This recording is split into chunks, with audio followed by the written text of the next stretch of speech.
Hey, good afternoon, everybody. What's going on? This your girl Tiffany coming through here live in effect. I hope everybody having a productive week and a productive day. So I'm coming to you live on this beautiful Monday, right? Monday, March the 28th of 2022. Okay. So I wanted to talk about my bill with the nation of God's earth, and also going to the IFA spiritual event. And I want to talk a little bit about the shadow work, okay?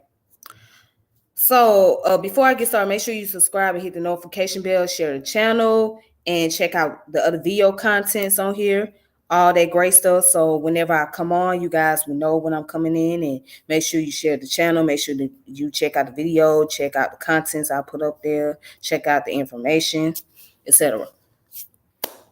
All right, so let's go ahead and get started. So today I just want to talk about my personal encounter with the nation of God's earth. So Sunday, I happened to go to the parliament for the first time out of a year, I think, because I haven't been there in a while. So, I always like building with the brothers and sisters from the 5% Nation. They very intriguing. They come up with very intriguing thoughts. They have a lot of information, that make you think and whatnot. So in this one particular build, the topic was where is the gods and where is the earth? So I thought that was a nice build. So the question is, where are the gods and where are the earths at? And one of the brothers who I'm very close with, who is a dear friend of mine, he started the build off, and he pretty much was going into details about the gods and the earths and who are they exactly and not who they proclaim to be. So he talks about how people wear this false identity saying that they're either a god or they're earth, right? And they don't really live up to those standards. Okay. And, by not as many people coming to that parliament, right? So the whole thing is, okay, so those who are the gods and earth, where could they be found? Where is their location? What are they doing? Are they doing anything? Where are they at? And so that's when I spoke on the concept about shadow work, and I spoke on the psychology, etc. All right.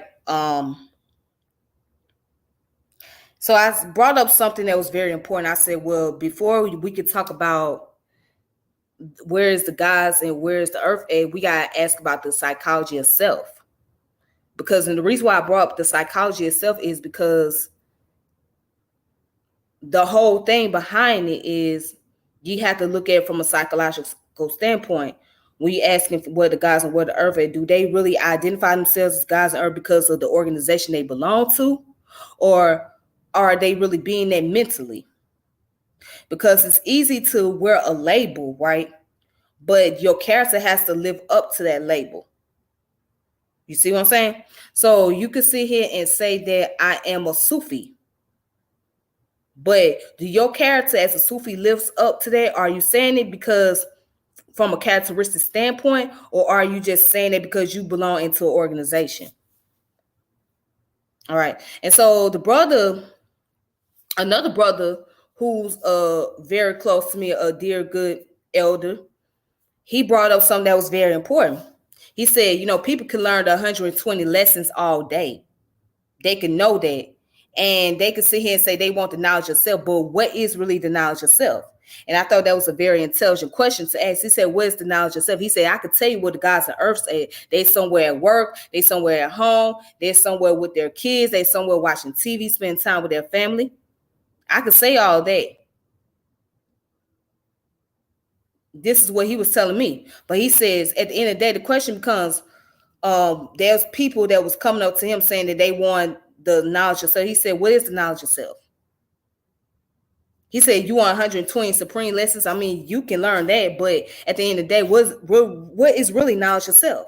And I thought that was very interesting because Rob Bourne, shout out to brother Rob Bourne from Each One Teach One. He asked the same question on his platform.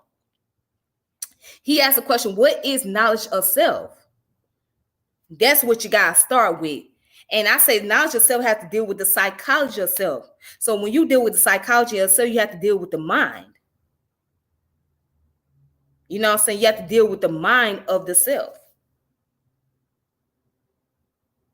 You have to deal with that consciousness. But scientists still asking questions as far as what is consciousness. So you have to deal with that mystery part of you or that inner part of you that you don't even know about. Okay, only you can connect with that part of you. Okay, you know what I'm saying? So that self that we know is not just our physical self. That self that we know is that spiritual self, as some may call it. That self can be the energy, or that self could be that divine force. That self can be the conscious part of us. You know what I'm saying? So it came down to those questions. I mean, the conversation was very good. I end up bringing up the concept about post-traumatic growth because, you know, people, we suffer from PTSD, right? And I'm quite sure that many of us know about what PTSD is, which is post-traumatic stress disorder, right? So post-traumatic stress disorder, it brings about a lot of negative effects on us and our behavior and how we view ourselves and how we view life, etc. Right? But post-traumatic growth brings about the positive effect and how we can go about dealing with life and its obstacles and challenges. Right? So, so I had brought up the concept about shadow work, and many of us may not know what shadow work is, but shadow work, which was discovered by Carl Jung, discover the concept of shadow work, which basically deals with the unconscious part of you, or the ego part of you that you are unaware of, or that dark side that you have to deal with, that you have to challenge, or you know what I'm saying, or it's that mystery part of you, the unknown. Okay. So, and that's one of the ways of dealing with the psychology itself, is the shadow work. Because once you go through that shadow work, then you start to discover things about yourself that you have never known that was there, or that you was aware of, but you just tried to put it to the side and you didn't want to deal with that. You wanted to like cover yourself up with this facade, if you will. Okay. So when you try to wear this facade, you try to wear this image that this ain't what you are, this ain't what you trying to do. You're trying to suppress that part of you instead of like dealing with that side of you. And so I think for all of us, we will have to go through that at some point in our lives to do a shadow work of our own, which may not require somebody else being in the room with us, but just us. You know what I'm saying? And it may seem kind of strange, it may seem kind of crazy, you know what I'm saying? Because when you deal with that, it's like, it's gonna be like some type of, I mean, people fear that it's gonna be some type of crazy experience because they don't know what to expect from it. You know what I mean? And what's the outcome of all of that? So now I want to bring this into the topic. When people do LSD, psychedelics, when they do the shrooms and all that, now according to scientific studies, that the shroom has a way to be able to bring about alternative effects on the brain, right? And it turns out it brings some type of positive effects afterward, because when you take the shroom, you're gonna go through this spiritual journey, and you're gonna go through this some type of ritual with yourself. And of course, but somebody will have to be there with you, because when you get high like that, you're getting high, of course, and you're, you know what I'm saying, you're kind of like losing it. You're not yourself, your usual self that you would normally act as. So now it's like you going through that shadow work of dealing with that part of you. And once you go through that, then you start to feel different. You start to look at things differently and feel more renewed, etc. Right? As a matter of fact, there's a guy that talks about this. I forgot his name. Let me look his name up.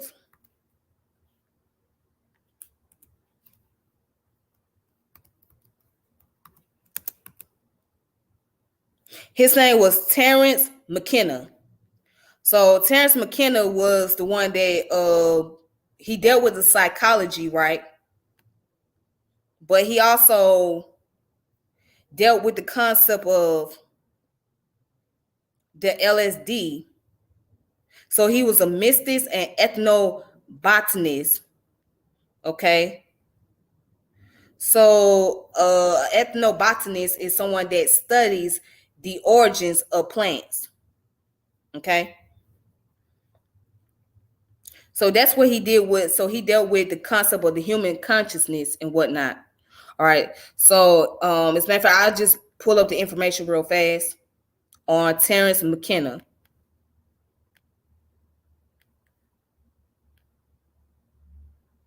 Okay, so this is Terrence Mckenna right here. All right.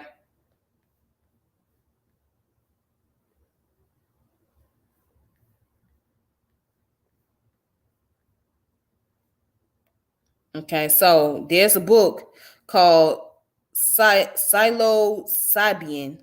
Was it Psilocybian? Magic Mushroom Growers Guide.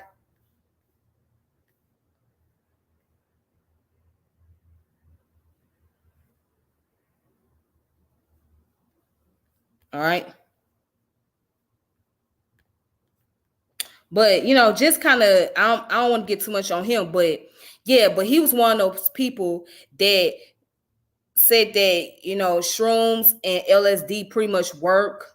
It has medical benefits to it. It has some positive effect on individual because you go through a spiritual journey, and it helped develop the human's consciousness. So, but getting back to what I was saying about the shadow work. So yeah, let's just give a recap of what the shadow work is, so everybody can like be on the same page and understand what I'm talking about here.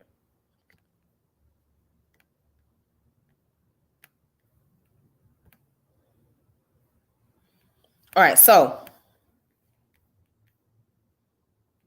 in analytical psychology, which was founded by Carl Jung, the shadow is either an unconscious aspect of the personality, right?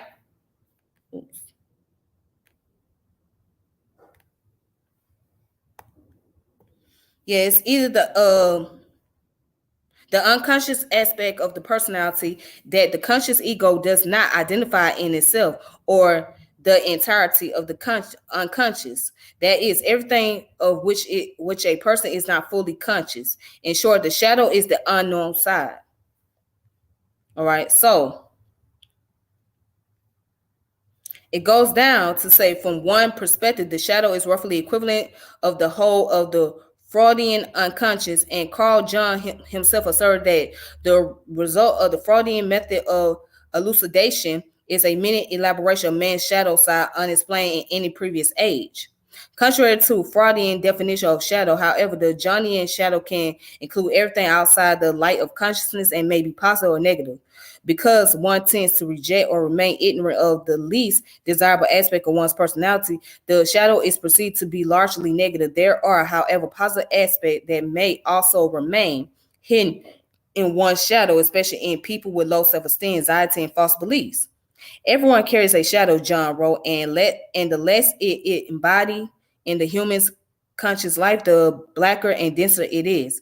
It may be, in part, once linked to more primitive animal instincts, which are superseded during early childhood by the conscious mind. John stated the shadow to be the unconscious dark side of the personality. According to John, the shadow, in being instinctive and irrational, is prone to psychological projection, in which a perceived personal inferiority is recognized as a perceived moral deficiency in someone else. John writes that John writes that if these projections remain hidden, the projection making factor, the shadow archetype, then has a free hand and can realize its object. if it has one, or bring about some other situation characteristic of its power. These projections insinuate and delude individuals by acting as a constantly thickened veil of illusion between the ego and the real world. All right. So there you go. That's the explanation behind it. So when the brother brought up, he said, you got that side that you may not know about that you gifted with. So he brought an example where there was a lady that was in a car accident. And the car had flipped over, right? So when the car had flipped over, she got out the car. The car had flipped over. Her child was in the car. So she was able to get out the car. And what happened? No, the child flew out the car and got stuck underneath or something. And so when the lady got out the car, she did not know that she had the ability to actually lift up the car because she never done it before. So she lifted the car up, right? Lift the bottom part of it to get her child up out of there. All right. So that's one part of you that can bring about the shadow out because you didn't know that part exists or that part was there, but you never let it out of you. You never let it be known. You know what I'm saying? So the conversation was great. I was really actually able to learn a lot from there. It was something that was needed because it's been a while for me being at the parliaments and being able to have a discussion. And I think that with the nation of God's earth, they tend to be overlooked at by many of those in the conscious community, because they seem to be like the outsiders. And in a sense, they are the outsiders, if you want to be technical about that. They don't really, they're more independent, like, if that makes sense. You know what I'm saying? They don't really have a very strong structure, you know what I'm saying, or big solid foundation like that. So they kind of like, each member's kind of like doing their own thing, and everybody's kind of like scattered because their whole concept is understanding self. When they use the acronym I self, Lord and Master, that's just what it means. I self, Lord and Master mean that you are the God of yourself and you are the master of yourself. Now, there might be some things that I have disagreements on, and there's some things that I have kind of like picked up on as far as like certain people's personality that's in the nation of God's earth, that I can go into details about, but I'm not here to give that kind of criticism. However, with the nation of God's, their whole concept is you are your own Lord, you are your own master, you are in control. And they also have this, as a matter of fact, just give me one moment, I'll be back.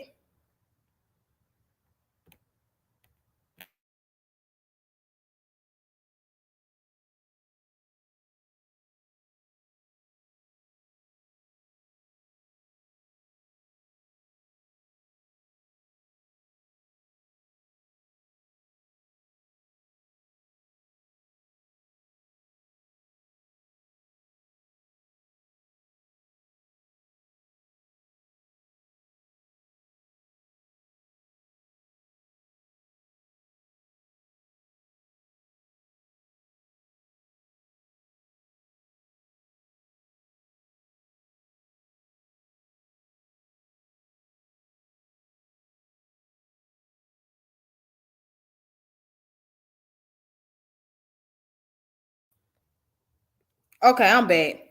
So now I have one of the books right here. It's called The Science of Self book, Man, God, and Mathematical Language of Nature, Volume 1. All right, by Supreme Understanding and Seabest A Life of Law. Okay, I had this book for a long time. I had this book, let's see, when this book came out.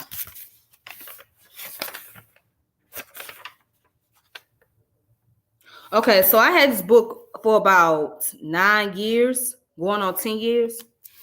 This book came out in 2012. Okay. So as you can see, it's kind of bent up because I've been reading this book. But now in this book here, I want to just use something because I like how scientific they can get. Okay. So in this book, they talk about know thyself. It says our place in the universe. The self-existent Lord pierced the senses to turn outward. Thus we look to the world outside and see not the self within. A sage withdrew his senses from the world of change and seeking immorality, look within and behold the deathless self. Kita Ampasanshad or something like that.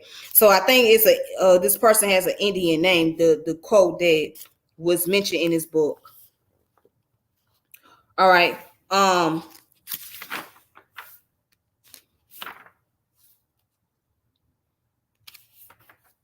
Let me see something.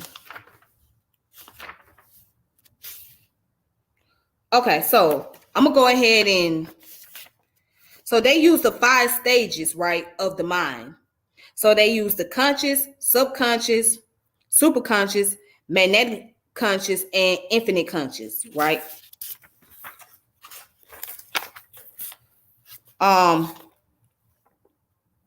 It says man means mind. So it says among the Bantu of West Africa, Bantu is the self, and Bantu means mind. In fact, Bantu is simply the plural of the mind, or the plural of the mind. All right. It says the mind is the order, structure, and organization that energy and matter takes.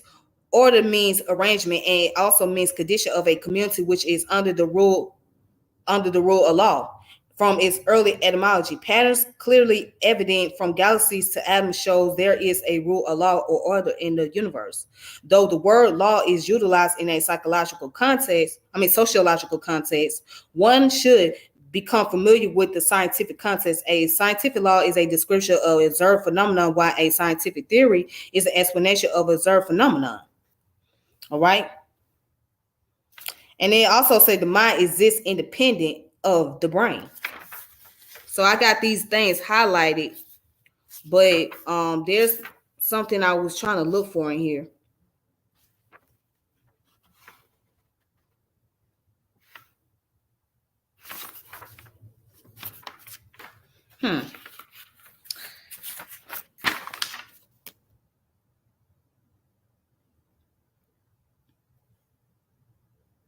Okay.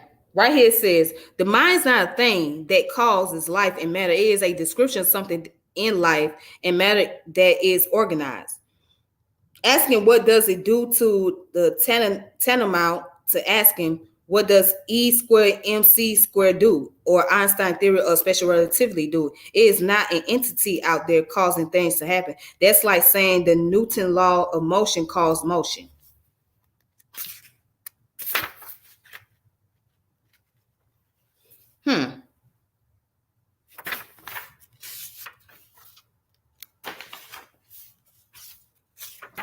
Okay.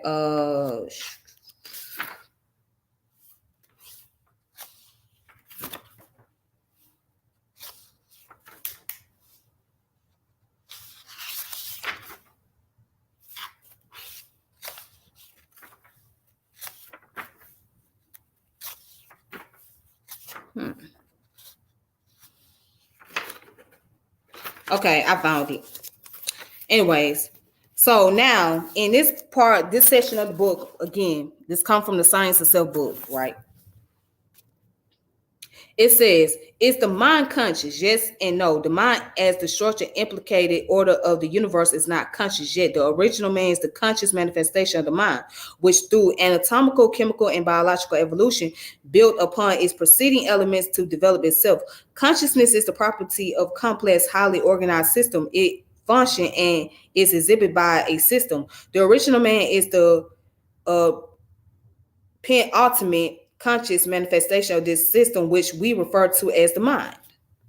And then it goes on to say, yet most physicists would acknowledge that the universe on the quantum level does many conscious-like things. This is the unfolding information of bone, electrons, and other subatomic particles having feelings or affinities.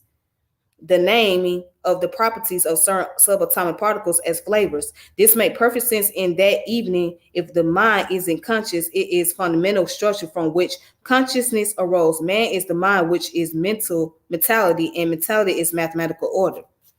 That's a very powerful statement. Now, the question becomes, what is consciousness? So according to them, both science and through psychology and biology and philosophy have sought to tackle the notion of consciousness, which can be defined as the awareness between the mind and the world in which it interacts. There are a host of systems which seeks to explain the levels, types, and variety of consciousness. Even at this point in time, there has not been a general consensus on many points. We will offer some general elements. So it says this part of consciousness that most of us are familiar with is the ego. This is your personality, which you have been nurturing since birth. It is what makes you an individual. No one else shares your ego. In addition, you have your own personal subconscious, which has been referenced. I mean, not referenced. Excuse me, which has been referred by both by Freud and John the Shadow. So I spoke about the shadow earlier, and this book is speaking about the shadow, right? So these two aspects of consciousness are pretty well known by the public at large, and people are familiar with them. They are the aspect of consciousness that deal with individuality. So of course, in Western society, which is hyper individualistic, they have received the most attention. They both develop from the data stream of information which you are bombarded with from birth. They both actually develop to form part of your operating software. The program has basically four subsections. There is your genetic imperatives, right? The portion which is biologically hardwired into your genes. Imprints, hardwired program with which the brain is genetically designed to accept only a certain point in its development, right? These points are known in ethology, scientific study of animal behavior, as times of imprint vulnerability. Conditioning similar to imprints. They are programs built into the imprints. They are easier to change than imprints with some reverse conditioning and learning. Basically, software conditioning. All right. So the purpose of your program is to develop a tether point in time and space. Without your ego, conscious and subconscious, you will have no sense of center, individuality, or personhood in the midst of the constant stream of data. The human brain, being an animal brain, behaves in a similar fashion as a electro collateral computer. It doesn't act as a solid state computer, following the same laws which govern animal brains and electro collateral computer program enter into the brain as electrochemical bond. This happened in discrete quantum stages as mentioned above. There are two other aspects that people may not be familiar with. They are the collective unconscious and the collective consciousness. All right, so just kind of stop right there. So as you can see in that book, right, which deals with the science itself, right, that just goes to show you that, given the idea of how the nation of God's earth tend to be, they very scientific. So they use a lot of science to incorporate into their belief system. Now, oftentimes they may be considered as pseudo group or whatnot, or be considered into the pseudo category. Yeah, some information may sound outdated, some of their information, but overall, if you really just actually go to their parliaments or actually sit down and have a conversation with somebody that's in the nation of God's and earth, and you just understand what they're talking about, you will hear the scientific element that's incorporated in their teachings. So they happen to be one of my personal favorites to actually have a bill with. Like, I always had some type of inspiration with the nation or whatnot. Yeah, but they big on talking about the concept of the mind and the consciousness. They really big on that, and also in this book. So I might get back into the concept about the collective unconsciousness and collective consciousness later if I have a chance to. But I want to get into what they talk about, the 5 different stages of consciousness, right? Or the 5 different stages of the mind, rather. All right, so under the section where it says the conception of self across cultures, supreme understanding. So it says, I searched for God and found only myself. I searched for myself and found only God, which is a Sufi proverb. All right. So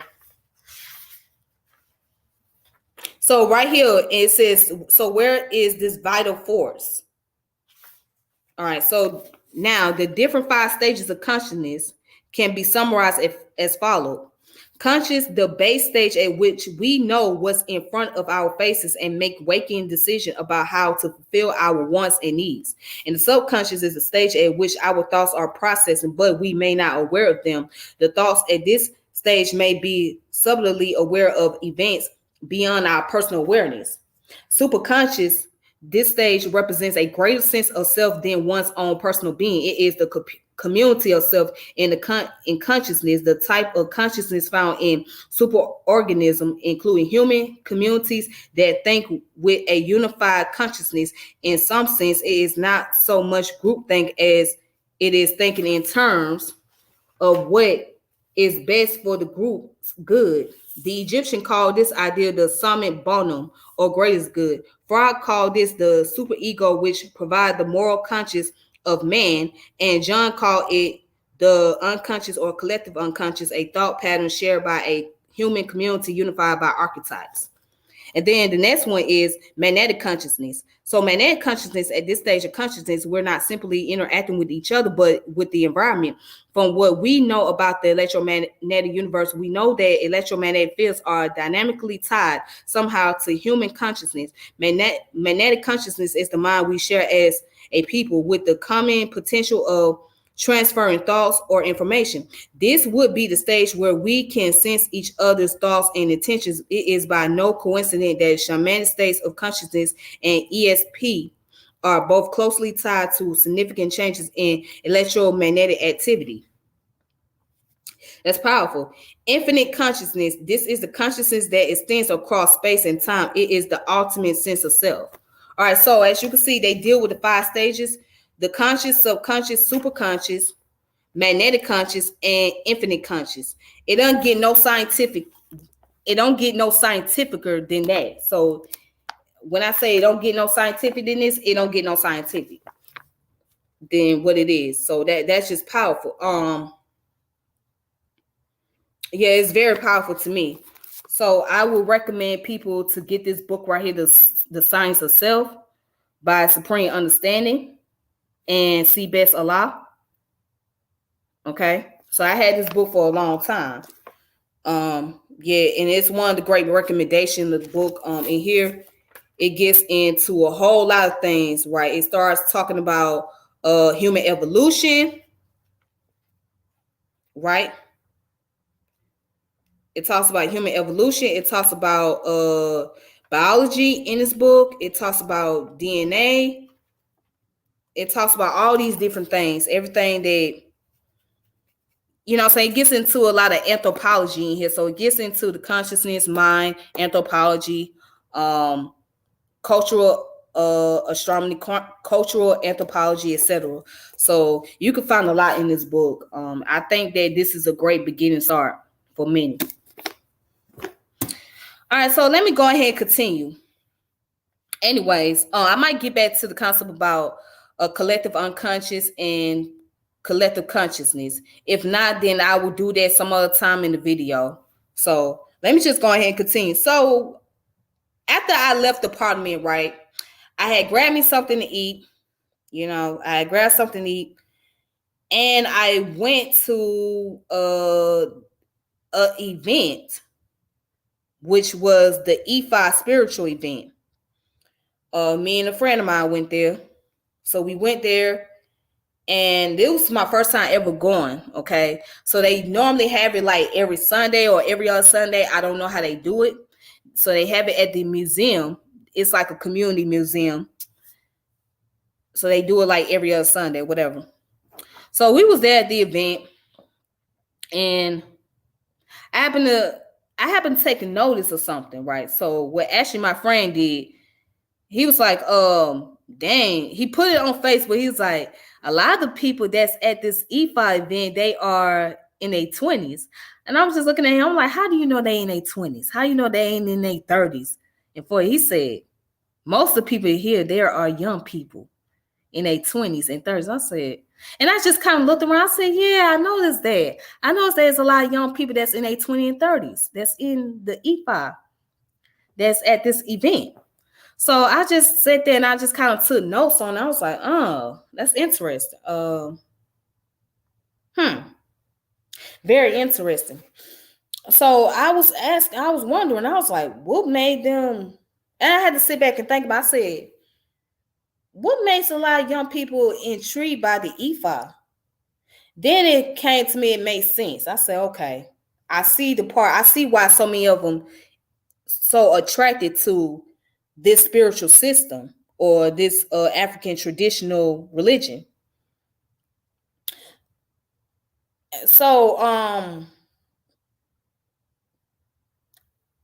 sat there for about a good 40 minutes because I wasn't gonna be around too long. And I said, okay, this is nice, very cool. You know, a lot of people was wearing a white and they had the beads and whatnot. So I posted up the video with the event, you know, that was taking place. So if you guys get a chance to check out the video. So yeah, I said, okay, this is very interesting. I like this. But I think one of the main reasons why you see so many young people get involved in the IFA tradition or any African traditional religion is because the liberation part of it. I don't think it's just a trend, but it's also about liberating. You know what I'm saying? It brings some form of valuable inspiration and it helps them to be more spiritually inclined versus just being in the Abrahamic religion. You know what I'm saying? You see that more and more young people start to be more spiritually inclined and having some spiritual connection with studying things like the IFA. You know what I mean? So I get it. That's just what it is, the liberation, and that itself is a part of doing shadow work. What I take notice of that, and I'm not an initiate, but I've noticed that that's part of shadow work because when you go through that initiation process, right? You're gonna go in to deal with the shadow work, meaning that you're gonna deal with that part of you that is the ego, the part of you that is the unknown, the mystery, or whatever, and you're gonna just put that to challenge, and you're gonna also, you know, conjugate your spirit, meaning that you're gonna challenge your spirit. You're gonna challenge that spirit that may be negative and or that's positive, and you're just gonna put it out there in the forefront. So when I see people wearing the white, I understand the symbolic meaning behind the white clothing. The white represents purity, because you feel pure after you have gone through that initiation, after you've gone through the ceremony and the event. After you done did all of that, you feel pure. And I have actually had a chance to actually go to some of the ceremonies that was taking place. And, you know, just watch the sisters, particularly. It was more sisters there than it was the brothers. So I particularly watched and I said, I just see how peaceful they were. They were playing the drums and they were dancing, chanting the words in the Yoruba language or the Akan language. I'm not sure which language it was, but I know they was chanting. I was like, okay, you can feel that energy. You can feel that spiritual, you know, you could feel the vibration around you when you go into those type of environment, when you're in those places. You can feel that. And so I felt that energy around me. I said, wow, this is like this is something very powerful here. So by me, this is my first time going to what they call the IFA spiritual Sundays, right? The IFA spiritual Sundays or the IFA spiritual school, right? That by that being my first time, you know, just actually just seeing a lot of young people there. Like I said, some are younger than me, and there's some that's in my age group because I'm 32 years old. So I'm like, wow, this is just a wonderful experience just to sit back and just watch this. Maybe one day I may want to be initiated. I don't know. I don't know yet. I have to study enough into the tradition to even just consider to go through that initiation process. So, and that's what I've been doing. I've been studying a little bit here and there. But, like I said, I know some information just by going to like certain, certain community events and seeing them there, or, going to the ceremonies and seeing them there as well. Yeah, so it's a beautiful thing. And like I said, sometimes you really just have to like step outside of the box and just actually go and build with other people that may not be in the same group as you per se. You know what I'm saying? And you will be surprised what you can learn and what you can discover just by your interaction with other people. You may not agree with everything. You may have a lot of differences, which that's okay, because as human, we're not expected to agree with each other on a lot of stuff. You know what I'm saying? You're not expected to be able to be on the same page. But when you find that commonality and you have some common ground, that's what makes it more beautiful. When you have some understanding, that's what makes it beautiful. You know?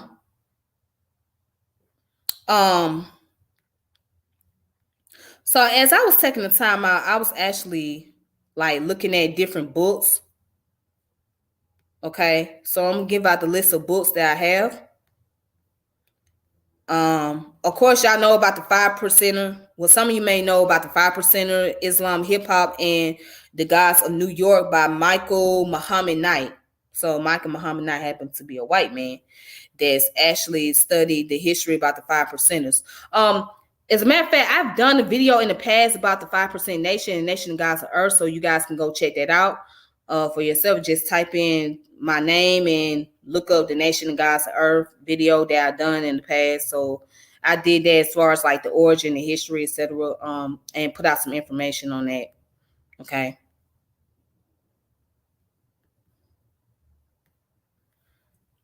This book is very intriguing, and I am dying. I can't wait to actually read this book right here. As a matter of fact, I may get the physical copy of it. This right here, see, this right here goes into the epigenetics. Like this book is dealing with the epigenetics. It's called It Didn't Start With You, How Inheriting Family Trauma Shaped Who We Are and How to End the Cycle by Mark Wolin, right? So it deals with epigenetic, transgenerational epigenetic at that. So yeah, so I mean, I am dying to read this book because that's one of my favorite subjects to study is epigenetics. All right, because you study what is above the genome, which deals with nurturing, and what's nature. You deal with the neuroscience. You deal with how certain events or certain activity can have an effect on the person's nervous system and their genetics, and how it can alternate their behaviors, and how they can pass down certain things in their genes from one organism to the next organism, etc. So it's really amazing. I think that it's really important for us to really study about epigenetics, especially us African descended people, Black people, because we are really understand about generational trauma. We can really understand about transgenerational epigenetics and how the whole concept of nurture versus nature, how they are similar, how they are different from one another. Yeah. So yeah, that's this book that I think you guys should check out, and I know that I'm going to check out. It Didn't Start With You.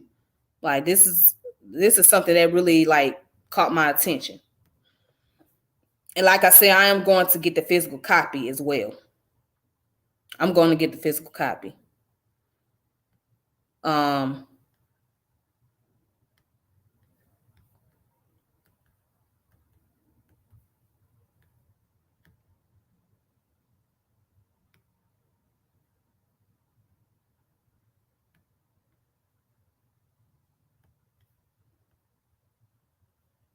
Okay. So right here, this book is the introduction to shadow work, how to accept every aspect of yourself, right? The learning the immensely powerful technique for empowering yourself, loving yourself, and building permanent self-esteem. Okay.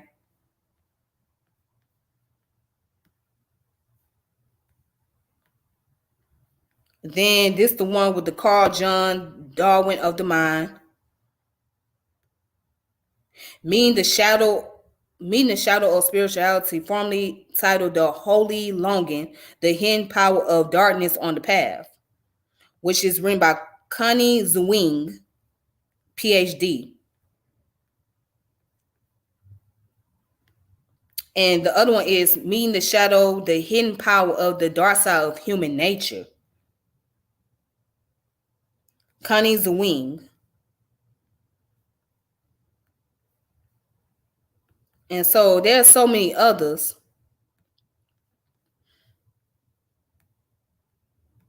Yeah, there's so many other stuff, but yeah, those are like, I think those books are very intriguing to read, especially the first one that I mentioned about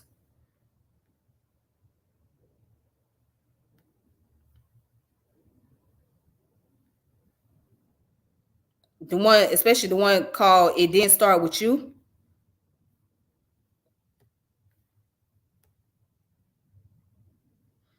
Yeah, this book right here. Now, this book is very intriguing. This book is, I like I say, I would recommend people get this book as well. Like, and also there's another one that was written by our sisters called Social DNA. Let me look up that title of that book, Social DNA.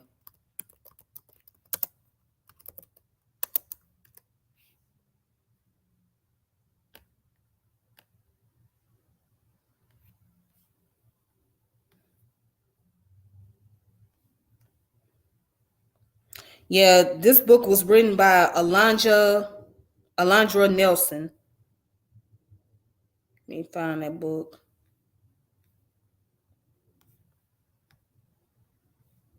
Okay, so this book right here is called Social Life of DNA: Race, Reparation, and Reconciliation after the Genome by Alondra Nelson. All right. So I think that you guys need to check this one out as well. All right. So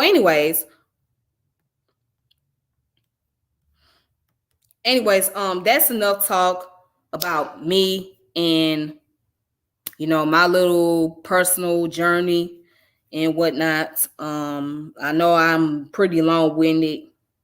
Okay, as you can see, I'm not a great speaker. But I just wanted to like kind of like talk about that, share some little information, where I've been as far as like, my connection, my build and whatnot. So like I said, sometimes you gotta step outside the box and just be willing to open up, be willing to have conversations. So, I haven't done it in a while. I haven't been out in a while to actually go out and build with people or have a cipher with people. And so this is like my first out of a year or some change doing this. So so it's like the pandemic kind of slowed things down, but I was able to get back out there, and it felt refreshing for me because I was able to like connect with the people that I haven't seen in a while. And yeah. So yeah, my bill with the nation, gods and earth at the parliament, and also my first time going to the IFA spiritual Sundays, the little IFA spiritual church. So that's me. That's my little journey. But anyways, please make sure you subscribe and hit the notification bell, share my channel. Also check out the rest of my contents on here and be on the lookout for that. So again, this your girl Tiffany French coming through here live in effect. Thank you all for watching. Thank you all for your support. Until next time, peace, power, and elevation. Please be safe out here. Be careful. All right. And I will reconnect with you all on another video. Be safe. All right.